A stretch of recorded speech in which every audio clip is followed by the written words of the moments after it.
Hier était la journée la plus froide en Corée du Sud depuis le début de la saison hivernale 2023. Peu de gens auraient eu le courage de sortir, et ce malgré l'absence de nuages et un soleil éclatant. Or, lorsque l'on se promène du côté des stations de ski situées dans la province de Gangwon ou sur les terrains de football au gazon synthétique, on remarque une quantité impressionnante de visiteurs. Leur objectif, surmonter le grand froid par des exercices physiques. Les uns bien couverts glissent sur les pistes blanches, les autres font la queue devant les remontées mécaniques. Les amateurs de ski sont plutôt contents de ces températures qui avaient été plutôt rares jusqu'à présent. D'ailleurs, les chiffres l'attestent. Le nombre de visiteurs dans les stations de ski a augmenté de 20% par rapport à la semaine dernière. Kwang Na-yoon est venue faire du ski avec sa sœur cadette pour la première fois depuis l'hiver dernier.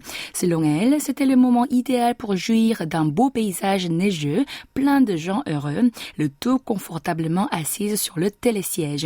Shan Lin, venue de Taïwan où il ne neige guère, fait du ski pour la première fois de sa vie. Pour elle, tout est merveilleux, même s'il fait très froid. Au terrain de foot, les athlètes vêtus pourtant de pantalons courts n'ont pas froid. Im Seok-jin, habitant de la ville de Chuncheon dans la province de Gangwon, explique par exemple oublier le grand froid lorsqu'il court après le ballon. Avec les températures négatives arrivent aussi les festivals hivernaux populaires, notamment le festival de la truite de Pyeongchang et celui de Sancheon, un poisson semblable au saumon de Hwacheon, débutent respectivement le 29 décembre et le 6 janvier prochain.